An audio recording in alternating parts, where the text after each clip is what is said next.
The following is a Tony Lasano podcast, an Opie show on the Radio Misfits Podcast Network. This is Free Kicks.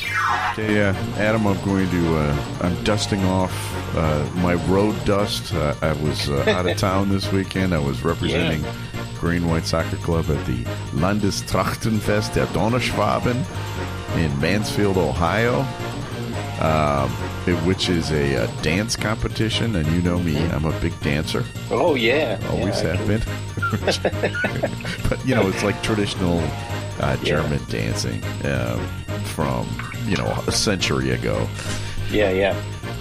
Anyway, so that was my big weekend, so I missed a lot of the Premier League action, and I'm dying to hear about some of the things that happened. If you want, I can give you a full update on the dancing. That would be great. Maybe we can do it in between all the results. That would be fantastic. Yes. Well, in the meantime, it's time for Free Kicks. And now, Free Kicks. Free Kicks with Illinois Youth Soccer Association's Director of Coaching, Adam Howarth, and Rick Kemper. So before we get to some of the games from this past weekend, and I understand there are some great ones, you sent me a really interesting article that came from Forbes magazine about the most valuable franchises in terms of money, like how much they're worth. Yep. And you know what really shocked me about this article? And we're going to go over the top 10 here in a moment. But what shocked me is how many American clubs are in the top 20. Yeah, that's right. Did that surprise you at all? Yes and no. I can see, obviously, these are the big market clubs, right? The LAs and the Inter Miamis. Obviously, that's just boomed because of Messi, the Messi effect. But buying an MLS franchise is not cheap these days. I think it's $500 million basically to buy in. So it's not cheap. And when you think about it, David Beckham got himself a heck of a deal. They gave him one. So that was pretty good deal. So now he's worth even more. Well, I mean, look at Austin FC is in the top 30, Toronto FC, DC United.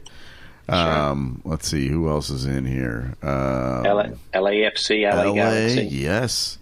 New York FC, New York City FC. They're worth more than some of the Premier League teams. That's right. Atlanta United is 19th. This is LAFC you mentioned already. Pretty impressive. But let's talk about the top 10 because there are no American teams in the top 10. But the top 10, we'll start with Arsenal, which is worth $2.26 billion. Yeah. Not bad. Arsenal, of course, has they've got their own stadium, right? The Emirates, and they've got the long history. They're in London. Do you think? Is there any other reason why they're up here? No, they've always been regarded as one of the larger London teams. I thought they were going to be above the number 9 team, which we'll talk about in a second, but I thought they were even going to be above Chelsea as well, because of the fan. They do have a lot of fans, that's for sure. Well, that's another issue is just the brand, right? Like at Tottenham, as you mentioned, that they're number 9. Chelsea is number 8. So we've got these London teams, and even Crystal Palace is in the top 15, right? The London teams are all worth a lot of money. Chelsea's worth $3 billion. Tottenham's worth $2.8 billion. And then you have other clubs like Paris Saint-Germain is number 7. Bayern Munich is the top, the most valuable team in the Bundesliga. They're worth $4.86 billion. Yeah. And then, of course, Man City, number 5. Liverpool, number 4. Liverpool's worth $5 billion. Barcelona, number 3. And then the most valuable team in the Premier League and the second most valuable team in the world, Manchester United, your favorite team. Yeah. It's a brand issue, right? I mean, yeah, they sell a lot of shirts. There's a lot of fans. Man United, obviously, the history goes beyond it, and so whenever someone, if you beat Man United, it's always a big deal. Always a big deal. It's like beating the Dallas Cowboys. It's true, and they're worth $6 billion. And of course, the most valuable team in the world is Real Madrid at $6.07 billion.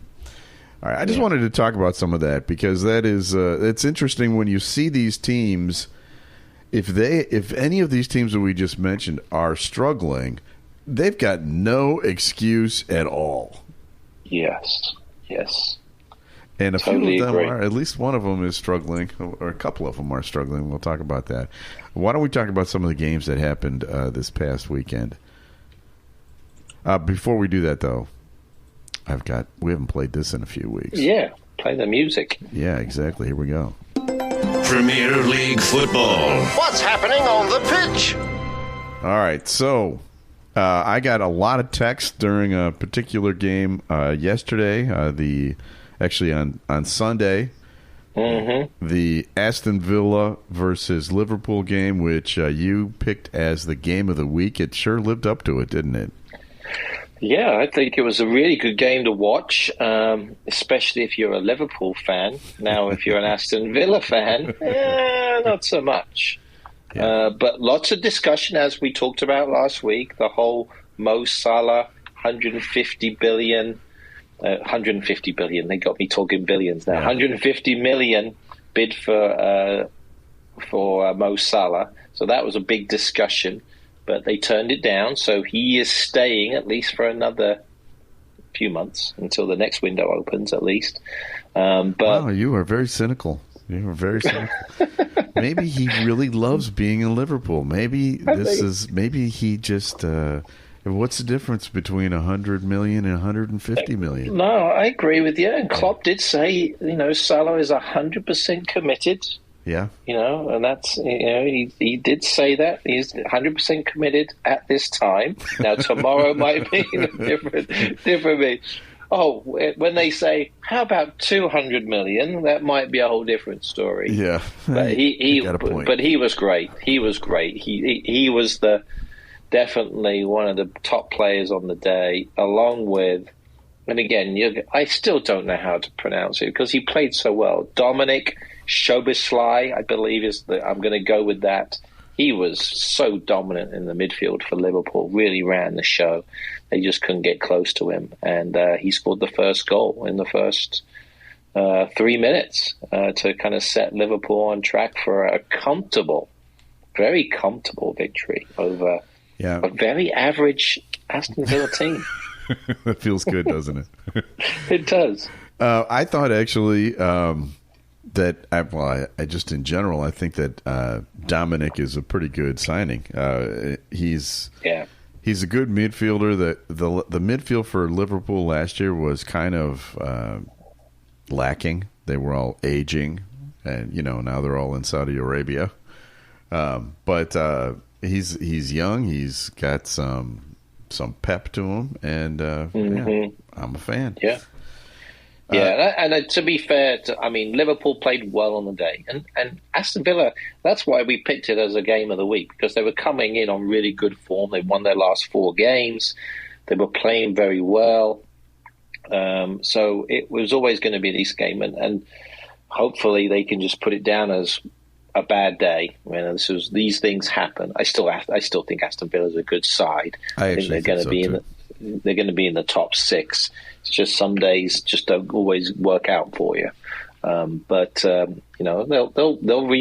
figure it out. They had chances. Villa definitely had a few chances in there as well. McGinn had a few chances earlier on in the game, and so they could have put their chances away, but just wasn't meant to be. And that's it. Bad day at the office, as they say. Yeah. Speaking of not putting it together, there's another team that I believe they play in London. They wear blue. And I don't think anybody predicted they were going to lose to Nottingham Forest, which is what happened last weekend. And I'm sure you watched that game. I watched it. and I threw things, and there was a lot of anger. There was a lot of anger in the household. People were woken up from streets ahead. It was extremely frustrating morning. Did you create any new swear words that you could share with us?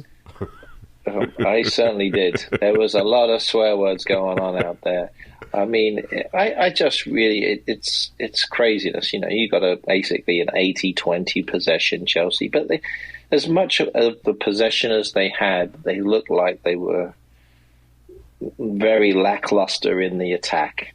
You spent $1 billion. Billion with a B. Sounds like something from Austin Powers. Yeah. $1 billion. And that's what we get. That's what we have. And we seem to be preparing for the future, but not the present. And I think that's the concern of all the Chelsea fans right now, is that we're not the same team that looked fairly good in the first game, like as we mentioned, and fairly good in the preseason.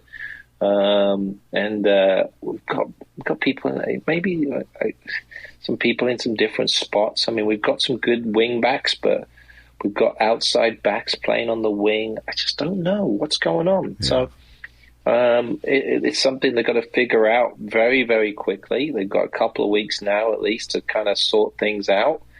But it's a struggle. It's a struggle. They have a high-priced coach, Ponch. He needs to figure it out, right? Yeah, exactly. I mean, when you look at the game, as much possession as they had, the most telling statistic I always look at is shots on target. Nottingham Forest had more shots on target, and they had 20% of the ball. Yeah, that tells you everything. Yeah. I mean, we had 21 shots. Chelsea had 21 shots, but basically 19 of them weren't even on the goal. So the goalkeeper doesn't even have to make a save. And Matt Turner did make a couple of good saves in the game, a US goalkeeper. I mean, that's great feather in his cap, a clean sheet at Chelsea. That's great for him.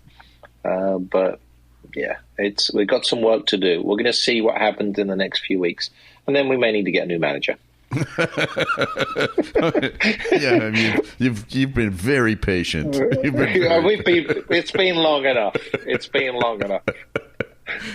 All right, well, let's talk about another team that is not thrilled with their performance. That's the second most valuable team in the world. Yeah.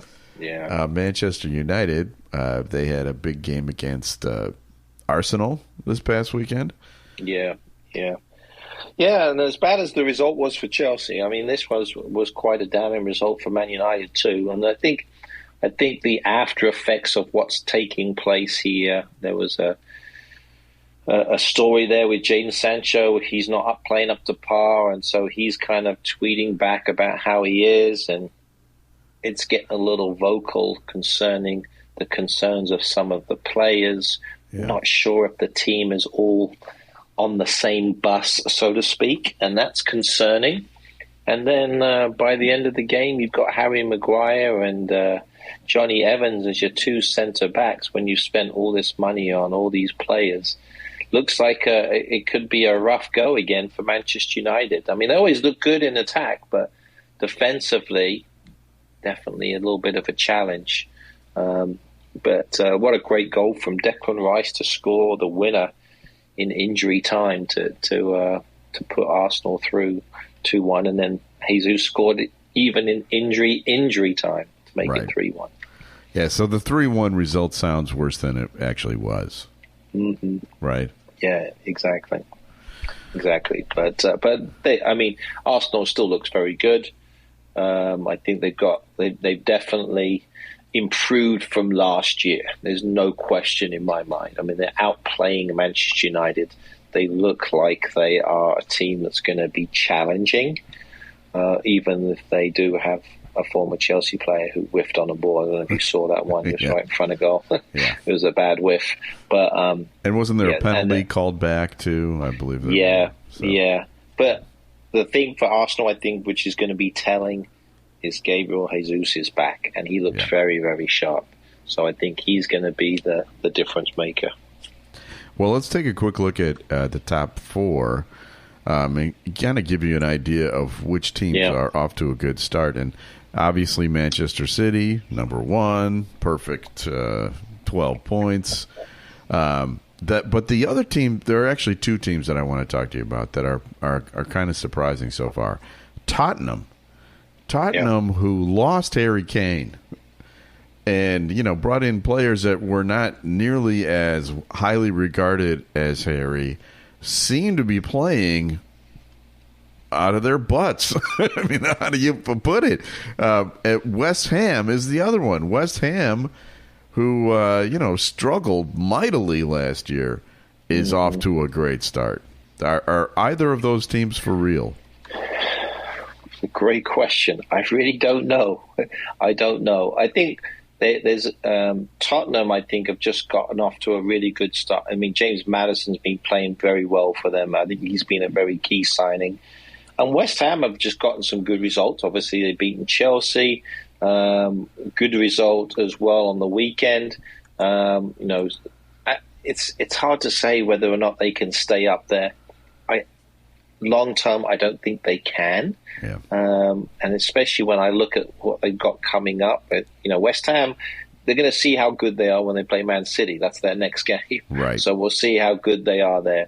Tottenham, I think they're still a little bit suspect in the back. So they're always going to concede goals, but they've always looks like they've got the opportunity to score goals. And the Son scored a hat-trick on the weekend. Yeah. Lots of hat-tricks on there. There was 3 hat-tricks this weekend, actually.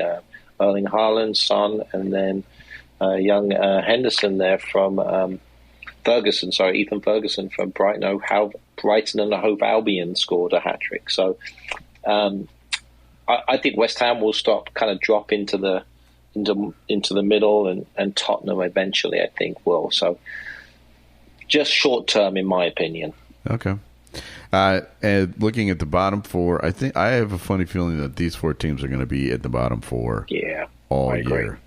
We've got Luton Town and Burnley, both with 0 points so far.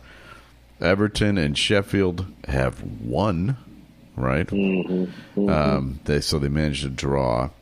But none of those teams look like they've got much of anything. No, I agree. I think if you look at the bottom 6 teams, I think that's where you're looking at. This is going to stay the same for most of the season. Yeah. Wolves, Bournemouth, Sheffield United, Everton, Luton, and Burnley. It's basically 3 of those 6, in my opinion. Certainly Newcastle they're down there, but they're not going to be down there. And then I think everybody else has just got a little bit more than what they need. But that's definitely the bottom 6. That's going to be their own little league to see who stays up. That's really it. Yeah, you're right. And a bit surprised with Burnley. Off to a rough start. I know they kind of had a long spell. They didn't play that game because of Luton's pitch. I don't know. Did you you probably didn't get a chance to see the Luton game against West Ham. But they played their first game at home on their little in their stadium. It was interesting because it's such a small. They did increase the capacity to about 11,500. But it was. I really was looking forward to seeing it. Great atmosphere. So exciting for Luton to be part of the Premiership. But wow. What a small stadium it is for Premier League games. Yeah, I mean, it's a great story. They made it up to the Premier League. This is the sort of thing they can talk about forever. But this is a one and done, in my opinion. But next week we'll do an entire show with our predictions, our annual prediction show. We pick the top 4 and the bottom 3. So you'll get a better idea of where we stand next week. Free Kicks is brought to you by the Illinois Youth Soccer Association. Illinois Youth Soccer has been proudly serving the Illinois soccer community since 1975 and has a strong history of credibility. Illinois Youth Soccer is a non-profit corporation, official state association, and charter member of U.S. Soccer Federation, administers U.S. Soccer Federation coaching programs, U.S. Soccer Federation Olympic Development Program, and U.S. Soccer Federation referee programs. And great news, you can go to all of this. You'll find more information at illinoisyouthsoccer.org. We just got word on Friday. We've been awarded, Illinois Youth Soccer, coaching education. We've been awarded 3 B licenses, so we're going to be offering B licenses starting next year. Ooh. One of those, we're actually working with Chicago Fire to host with them as well. And then we're in the process of potentially these new level 1 leadership courses, formerly known or currently known as the DOC course. We'll be looking to offer a couple of those next year. So lots of things for coaches to be part of. The B license is a big one because we have a lot of coaches needing that B license. So we're going to have a lot of those, and they'll hear more about that on Wednesday at the Coaches Connection, where we have lots of donuts. Oh, I haven't missed the donuts. No. So Okay. come on by. All yeah, right. come on by. Yeah, I won't be, but save a donut for me. Something. I'm just trying to help you hype it. So, I know. That's it. Yeah. Exactly. That's all we can do. All right. It's time for your favorite section. Time now to guess the Premier League star. Okay, so we've had a couple of easy ones. I've decided to get a little harder for this week. Okay. You ready? Good. I like to be tested. Do you? Okay, good. This week's star is 24 years old. Okay. So he's a youngster. All right. He is a young English star. All right. Okay. So I can't have a Premier League star if he's not a star, right? Well, that's a whole discussion. We could do a whole show on that, but that's fine. He has played for the English national team. In fact, he's got 36 caps for the English national team. I think I know it. And again, I'm gonna go. Oh, come on. If I'm right, uh-huh. This has got to be the quickest one ever. All right. Declan Rice. Wrong. Oh, come on. Oh. He's 24. He is 24. He is 24. And this guy is also 24. And just like Declan Rice, he's playing on his second Premier League team. Okay, now you're making it up because it's Declan Rice, and now you're shifting over. No, I'm just kidding. No, I'm not. Okay, I'm not. all right. He is probably really happy, just like Declan Rice, because he has gone from a mid-table, also ran, never really makes it kind of team, to a team that is in the Champions League and is considered one of the most valuable clubs in the world, maybe even top 2 in the world. Okay. All right. Okay, gotcha. He may even have been childhood friends with Declan Rice. All right. Okay, that makes sense. So, is he? And he was a former Chelsea player. Would that be said? Well, I did say he was from a mid-table, also ran. So yeah. See, this is this is the thing that confuses me. I mean, this whole mid-table garbage. It's got to go. You said you wasn't going to do that anymore. You did. That was the last one. I lied. Yeah. Mason Mount, whatever. It was Declan Rice. It should have been Declan Rice, and you just pivoted. That's fine. I get it. There are only 3 good ones that left to go to other teams in the Premier League. So now we're done. With the Chelsea ripping. But it felt good. I know. And he's not playing. He's not even in the England squad. I don't think this next one. So no, there you I don't go. think so. And he's injured right now too. Exactly. Yeah. And is he really a star? Since he left Chelsea. Wow. Is he really a star as of right now? He was when he was with Chelsea. But as soon as you leave Chelsea, you lose that star quality. But, you're joking, but he kind of has lost a little bit of luster, hasn't he? There's no question. I mean, I feel I love Mason Mount. I think he's a great player on top form. He's been fantastic. But he's definitely, this is probably one of the hardest times of his career, for sure. It's definitely a big struggle for him. I mean, I hope he gets back to where he was. There's no question, because I think he can definitely be a solid player for sure. Okay. It's time for another feature. Now time for Adam's Weekend Soccer TV Tip. Okay, so is this International Week this week?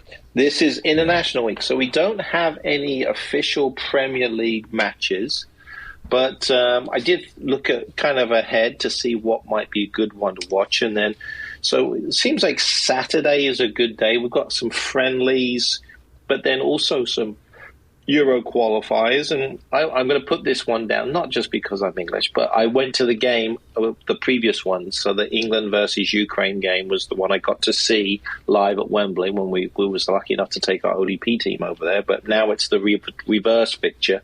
So Ukraine is playing England. It's a really interesting question as to where that game's being played, because I'm not exactly sure. I'm guessing it's probably not in Ukraine. So they're probably playing that at a neutral site. And then USA's got some friendly games as well. They're playing in St. Louis against Uzbekistan. Don't know too much about Uzbekistan, to be honest. Don't know if there's too many players from Uzbekistan that are playing at some of the high-level leagues. But the interesting story about this is Tim Ream, and I believe Josh Sargent's in the squad. I have to double check. But Tim Ream, who's from St. Louis, this will be his opportunity to play in front of his own fans, which is great, because he's from St. Louis. So they're playing at the new stadium, which would be really quite cool. He's with Fulham, right? He's with Fulham, scored on the weekend, scored a nice goal. So in good form.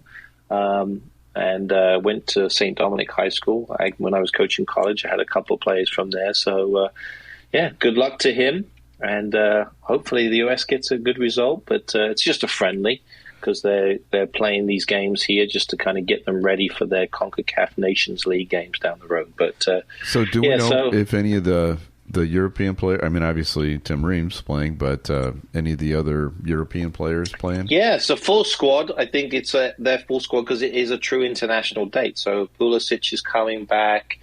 You've got, obviously, Matt Turner's coming back. So, it's going to be a strong squad. So that's the nice thing. So I'm sure they'll be trying lots of different players in different things. But you've got all of the players that have been typically part of the World Cup qualifying. They're going to be, or part of the World Cup previously, they're going to be all part of this squad this weekend. So, should be a good group. And by the way, Pulisic's been looking great in Milan. Yeah, so I've heard. Yeah, I've heard. Yeah, and same with he's good. Ruben Loftus-Cheek is playing. Yes, exactly. Yeah, that's actually a fun team to watch if you're an American fan. That AC Milan is that's a team. Got to get the jersey. They're doing well. Yeah, that's right. That's right. Yeah. All right. Well, Free Kicks is brought to you by Green White Soccer Club, which recently sent me to beautiful Mansfield, Ohio, a town that I don't need to return to. Green White Soccer Club has been around for nearly 70 years, providing soccer for people of all ages. We have teams that are over 50. We have a player who's over 60 who still plays for us, and all the way down to like age 5. So go to greenwhitesoccer.org to see all the different opportunities there. All right, special thanks to our executive producer, Tony Lasano, with opishows.com. Opie is hippo backwards, OPPIH shows.com. We're distributed by Ed Silla with Radio Misfits. Great Talk Radio isn't dead. It just moved to a better place, RadioMisfits.com. And we'll be back again next week. And next week, we're going to do our big prediction show. Mm-hmm. And, last year we did pretty well. We'll see if we do well again this year as we come back for another episode of Free Kicks. The preceding was a presentation of Opie Productions. Find our other great shows wherever you find podcasts, including opishows.com. Thank you. This has been a presentation of Opie Productions. Tony, can you shut up?